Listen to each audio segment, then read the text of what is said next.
William and Kate Middleton are turning heads in their first red carpet appearance together in 2 years. Reports say it will be a fresh start after a few difficult years facing Catherine's cancer diagnosis.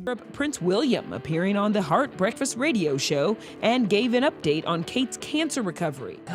Stepping out on her own, a research trip of sorts, learning about a cause she cares deeply about.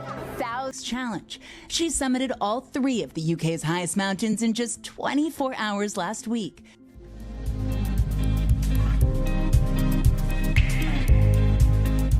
Public display of affection at the 2026 DMMI Royal Charity Polo Cup. Royal Variety performance at Royal Albert Hall on November 19th, where they coordinated in green looks. There is a sense of not just wanting to upsize and have a bigger family home that's going to suit their lifestyles, but Dees responds when asked if he's going to Taylor and Travis's wedding. Have you received your invite yet? No comment.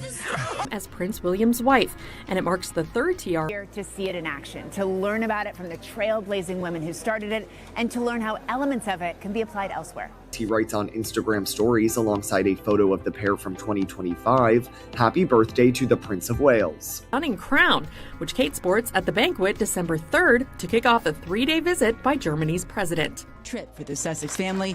It now appears Kate's brother-in-law, Prince Harry, will be traveling solo to the UK.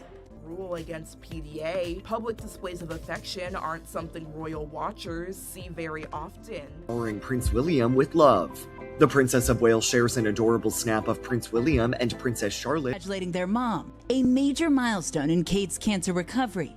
I'm so grateful to be here, to be strong enough to walk. She's been amazing. She's been through so much in the last couple of years. She's an amazing mum, an amazing wife, and literally our family. Or for Christmas 2006, Sandringham.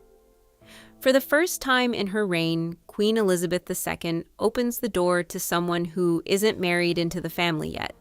And Kate Middleton says no, not out of doubt about William, not out of distance.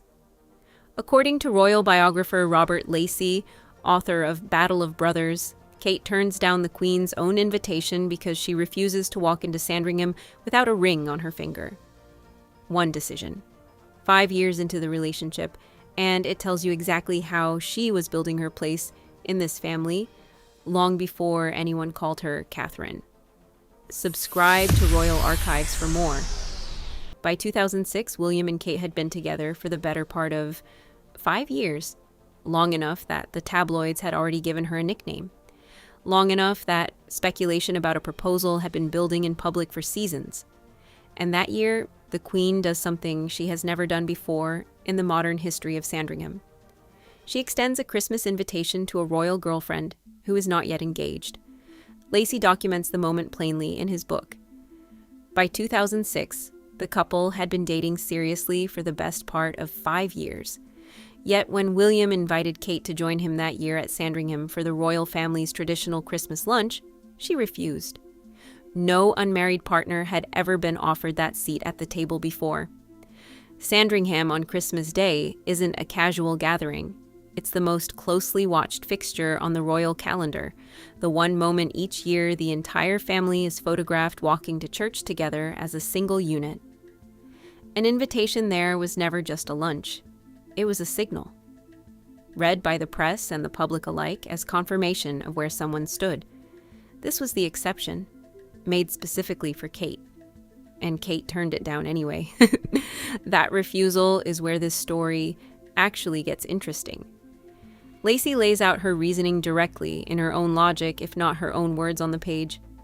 Kate would go to Sandringham on Christmas Day only when she was engaged, with a ring to prove it. She wasn't rejecting William, she was rejecting the shortcut.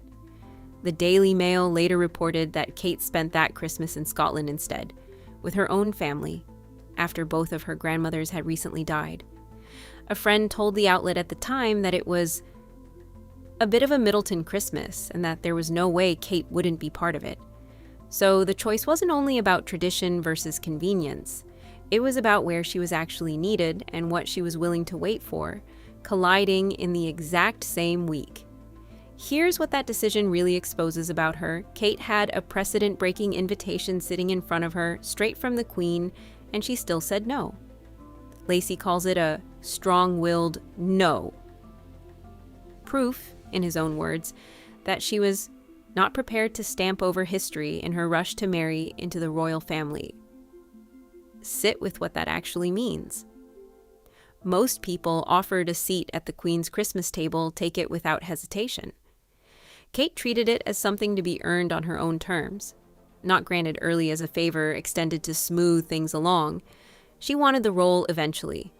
She just wanted to walk into it the same way every royal bride before her had. Engaged, accounted for, official. Not fast-tracked because the Queen decided to make an exception in her case. That's not hesitation, and it's not shyness either. That's someone reading her own position inside this family more clearly than the family itself was reading her. Every royal partner before her had entered that world only after the ring, the engagement announcement, the official permission from the sovereign. Kate had a chance to skip a step. She chose not to skip it, even when the skip was being offered to her personally by the Queen. And William noticed. The Daily Mail reported that while Kate was in Scotland, William spent that year's traditional Sandringham shooting party visibly somewhere else in his head, gun tucked under one arm, phone in the other hand, texting through most of it. The outlet described the then 24-year-old as in a world of his own, while his uncles and his grandfather took their shots around him. Whatever Kate's no cost her in access to the family that Christmas, it clearly cost William something too.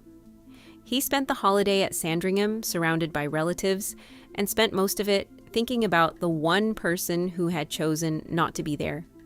4 years later, in 2010, William proposes to Kate in Kenya with his mother's own sapphire and diamond engagement ring, the same ring Diana had worn, and the exact ring Kate had said she wouldn't come to Sandringham without. And when she finally does walk through those doors as a married woman in 2011, it isn't an exception granted early. It isn't a favor. It's exactly the position she told Lacey's sources she was waiting for 5 Christmases earlier. That's the part of this story that actually lands once you follow it all the way through. The no in 2006 wasn't the end of anything. It was Kate setting the terms for how the yes would eventually happen, on a timeline she controlled rather than one the Queen's invitation tried to hand her early. Every version of Kate that the public later praised for patience, for discipline, for playing the long game inside one of the most scrutinized families on earth, all of it was already visible in that one Christmas decision, years before the wedding, years before the title, years before anyone was calling her Catherine, Princess of Wales. Robert Lacey didn't just record a scheduling choice made by a girlfriend who skipped a family holiday. He recorded the moment Kate Middleton decided, on her own, exactly how she was going to become Catherine. Deliberately, on her own terms, or not at all. And it's worth noticing what she didn't do just as much as what she did. She didn't use the invitation to force the pace of the relationship. She didn't use the Queen's gesture as a bargaining chip, publicly or privately, to push William toward a proposal. She let the timeline stay his to set and hers to accept, and she spent that particular Christmas exactly where her own family needed her instead. 2 loyalties, honored in the same week, without asking either side to wait longer than it already had. What that same decision meant for how the Queen came to view her in the years that followed, once the ring was finally on her finger, is a different story entirely, and one worth telling next.